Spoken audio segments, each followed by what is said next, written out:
శ్రమదానం పోయింది, ప్రజల వద్దకు పాలన అది పోయింది, ఆకస్మిక తనిఖీలు అవి పోయినాయి. నేను మారిపోయినకి నేను ఏం చేయను అన్నా. మళ్ళా అవన్నీ కాదు, దత్తత గ్రామాలని చెప్పి ఐఏఎస్ వాళ్ళు, ఐపీఎస్ వాళ్ళు, పెద్ద పెద్ద వాళ్ళు మీ గ్రామాలను దత్తత తీసుకోండి, ఆ దత్తత తీసుకుని దాన్ని బాగు చేయండి అన్న. ఎన్ని గ్రామాలు దత్తత తీసుకుని బాగు చేశారు చెప్పబ్బా, నాకు అర్థం కాల. 14 సంవత్సరాలు ముఖ్యమంత్రిగా చేసావు, మళ్ళీ ఇప్పుడు 9 మాసాలు దత్తత గ్రామాలు తీసుకుని ఏమి సాధించావు? నేను ఇక్కడ ఒకటే చంద్రబాబు నాయుడు గారిని అడుగుతా ఉన్నా, అయ్యా నారా చంద్రబాబు నాయుడు గారు, మీరు ఇంతకు ముందు ముఖ్యమంత్రిగా ఉన్నప్పుడు ఈ P4 లాంటి కొత్త పథకాలను తీసుకొచ్చి ప్రచారం చేసుకున్నారు తప్ప రాష్ట్రానికి ప్రజలకి ఉపయోగపడేటటువంటి ఏ కార్యక్రమాలు చేశారో ఒకటి చెప్పండి ఇవాళ అని అడుగుతా ఉన్నా. అవి చెప్పడం. పాపం నిన్న మెడికల్ కాలేజీలో చదువుకోవాలనేటువంటి ఆవేదనతో ఒక కుటుంబం చెబితే, నువ్వేం చేస్తున్నావు మెడికల్ కాలేజీలు? మొత్తం మెడికల్ కాలేజీలన్నీ కూడా ప్రైవేట్ పరం చేసేస్తున్నావు. అంటే చదువుకొని మెరిట్తో వచ్చే సీట్లు గలం చేసేస్తున్నావు, డబ్బులు ఉన్నోడికి దోచిపెట్టేటటువంటి కార్యక్రమం చేస్తున్నావు. మరి అలాంటప్పుడు ఈ P4లో పేదలకు ఎలా సీట్లు వస్తాయని అడుగుతా ఉన్నా. ఒక దుర్మార్గమైనటువంటి ఆలోచన ఇవాళ చంద్రబాబు నాయుడు గారు చేస్తున్నారు. P4 అంటే ఆయన ఏమంటారు చూసారా? పబ్లిక్ ప్రైవేట్ పీపుల్ పార్ట్నర్షిప్ అంట. పబ్లిక్, ప్రైవేటు, పీపుల్ ఏంటో పబ్లిక్ ఏంటో నాకు అర్థం కాల. పబ్లిక్ ఒకటేగా. రాష్ట్రం పబ్లిక్ ప్రైవేట్, అసలు పబ్లిక్ ఏముంది? ఊరిని డయాస్ వేస్తారు. పబ్లిక్ అంటే గవర్నమెంట్ చంద్రబాబు నాయుడు గారు డయాస్ వేసి పిలుస్తాడు, పేదలకు పంచిపెట్టమంటాడు. ఏంటిది ఈ తంతు? ఏంటి నాకు అర్థం కాల. అసలు ఆల్రెడీ ఆల్ ఇండస్ట్రీస్, పెట్టుబడిదారులు, బాగా సంపాదించేవాళ్ళు, CSR ఫండ్స్, కార్పొరేషన్ సంబంధించినటువంటి ఫండ్స్ ఉన్నాయి.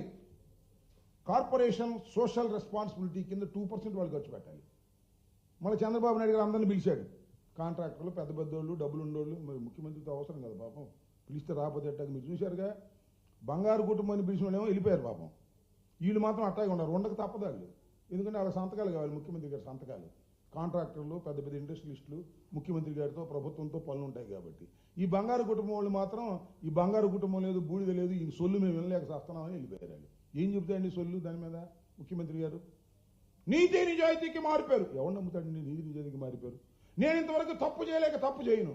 తప్పు చేయలే, పుట్టిన దగ్గర నుంచి తప్పులు తప్ప ఏమైనా ఉన్నాయా? చంద్రబాబు నాయుడు ఇంకో మాట అన్నాడు, నేను ఎన్టీ రామారావు గారి దగ్గర పనిచేశా, క్రమశిక్షణగా పనిచేశా. నువ్వెక్కడ ఎన్టీ రామారావు దగ్గర పనిచేసావు స్వామి? ఆయన పని చేసేసావు నువ్వు. ఎన్టీ రామారావు గారి దగ్గర ఏం పనిచేసావు నువ్వు? నాకు అర్థం కదా. నువ్వు ఇందిరాగాంధీ దగ్గర పనిచేసావు, మొట్టమొదట ఎమ్మెల్యేగా పనిచేసావు, మంత్రిగా పనిచేసావు.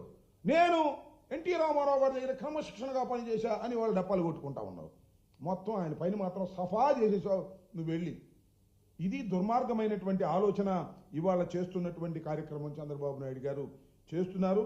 బంగారు కుటుంబం అని చెప్పేసి అందరినీ మోసం చేసేటటువంటి కార్యక్రమాలు ఇవాళ చంద్రబాబు నాయుడు గారు చేస్తున్నారు. తన కుమారుణ్ణి ఏ విధంగా ల్యాండ్ చేయాలి రాజకీయాల్లో, అట్టట మంగళగిరిలో ల్యాండ్ చేశాడు, ఒకసారి ఓడిపోయినా. ఇప్పుడు తన ముఖ్యమంత్రి సీట్లో ఎలా ల్యాండ్ చేయాలి అనే ఏకైక తాపత్రయం తప్ప నాకు చాలా ఆశ్చర్యం వేసిందండి. రాత్రి బాగా నిద్రపోతా అంట, పడుకునే ముందు ప్రజలకు ఏం చేశాను వాళ్ళని ఆలోచిస్తాడంట. మనం రేపు పొద్దున్న లేచి ప్రజలకు ఏం చేయాలో అని ఆలోచిస్తాడంట. ఇక నమ్మాలి మనం. నీదంతా నీ జీవితం మొత్తం ఏ విధంగా ఈ దేశాన్ని కొల్లగొట్టుకోవాలి, ఏ విధంగా నీ కుటుంబాన్ని బంగారు కుటుంబం చేసుకోవాలి, ఏ విధంగా మీ అబ్బాయిని ఒక అసమర్థుడైన అజ్ఞాని అయిన పుత్రుణ్ణి ఏ విధంగా ఈ రాష్ట్రం మీద రుద్దాలి, ఇదే ఆలోచన తప్ప ఏ విధమైన ఆలోచన అయినా ఉందా అని నేను అడుగుతా ఉన్నా. పేదరిక నిర్మూలన చేయదలుచుకున్న వాడు రాష్ట్ర ప్రభుత్వం చేయవలసినటువంటి అనేక విధులున్నాయి. ఆ విధులన్నీ పక్కకు నెట్టేసి ప్రైవేటు పరం చేసేటటువంటి కార్యక్రమం ఇవాళ చంద్రబాబు నాయుడు గారు చేస్తున్నారు. రేపు కూడా 26,000 కోట్లు తీసుకొస్తున్నాడు అప్పు అమరావతి కోసం. అవన్నీ బంగారు కుటుంబాలకు ఇస్తాడు.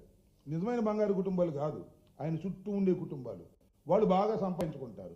అప్పుడు మళ్ళీ పేదవాళ్ళని పిలిచి కాస్త కోస్తా ఈమని ఇలాంటి బంగారు కుటుంబాలు నాటకాలు ఆడేటటువంటి పరిస్థితి ఇవాళ చంద్రబాబు నాయుడు గారు చేస్తున్నారు. సూపర్ 6 ఏమైందయ్యా అంటే P4 అంటాడు. సూపర్ 6 ఎలక్షన్ ముందు చెప్పావు కదా, సూపర్ 6 ఏం చేసావంటే అది చెప్పడంట. P4 అంట. P4 గురించి వాళ్ళ పెద్ద పెద్ద ఉపన్యాసాలు చెప్పించేటటువంటి కార్యక్రమం చేస్తున్నాను. నేను ఒకటే ఒక విషయాన్ని ఇక్కడ అడుగుతా ఉన్నా. ఇవాళ రాష్ట్రంలో 1.4 కోట్లు 1,40,00,000 మంది వైట్ కార్డు హోల్డర్స్ ఉన్నారు. అంటే బిలో పావర్టీ. వాళ్ళు నువ్వు ఏ విధంగా P4లు చేస్తావా చంద్రబాబు నాయుడు గారు అంటే 8.6 లక్షల మంది ట్యాక్స్ హోల్డర్స్ ఉన్నారు. అంటే ధనవంతులు ఉన్నారని లెక్క. ఏమిటి విచిత్రమైనటువంటి పథకం నాకు అర్థం కాల. ప్రజల్ని మోసం చేయడానికి ఈనాడు ఆంధ్రజ్యోతిలో ఫ్రంట్ పేజీలో వేసుకోవడానికి ఇచ్చిన పథకం తప్ప పేద ప్రజలను బంగారు కుటుంబాలుగా చేసేటటువంటి పరిస్థితి లేనటువంటిది ఒక పెద్ద స్టంటు, ప్రచారపు స్టంటు ఇవాళ చంద్రబాబు నాయుడు గారు తీసుకొచ్చారనే విషయాన్ని కూడా ఈ సందర్భంగా నేను చెప్పదలుచుకున్నా. ఇక్కడ ఇంకొక విషయం చెప్పాలండి. ఏ మాటకు ఆ మాట. పవన్ కళ్యాణ్ గారు అద్భుతంగా మాట్లాడంటే తన మనసులో ఉన్నది చాలా బాగా స్పష్టంగా చెప్పాడు. అదేమిటంటే ఆయన చెప్పిన మాటలు చెప్తాను, నేను వేరేగా చెప్పను. మన దగ్గర సత్తా లేనప్పుడు ప్రజలకు ఉపయోగపడే సత్తా కానీ, బలం కానీ, సమర్థత కానీ, తెలివితేటలు, ప్రతిభ ఒక నాయకుడి దగ్గర ఉన్నప్పుడు అది ఓట్లు చీలకుండా అది ఇస్తే ప్రజలకు బలం చేకూరుస్తుందని 2014 నుంచి చంద్రబాబు నాయుడు గారికి తన మద్దతు ఇస్తున్నాడట. అంటే ఏంటి ఆయన చెప్పేది? మన దగ్గర సత్తా లేదు. పాపం ఆయన దగ్గర సత్తా లేదంట. సత్తా ఉంది ఎవరు ఈ రాష్ట్రంలో? చంద్రబాబు నాయుడు గారు ఉన్నాడు సత్తాగా. ప్రజలకు మేలు చేసే సత్తా ఆయనకు ఉందంట. ప్రజలకు మేలు చేసే సత్తాతో పాటు పరిపాలించగలిగిన సమర్థత ఆయన దగ్గరే ఉందంట. ఆయన జీవితంతకాలం ఆయనే ముఖ్యమంత్రిగా ఉండాలంట, ఈయనేమో కింద సేవ చేస్తాడంట. ఇది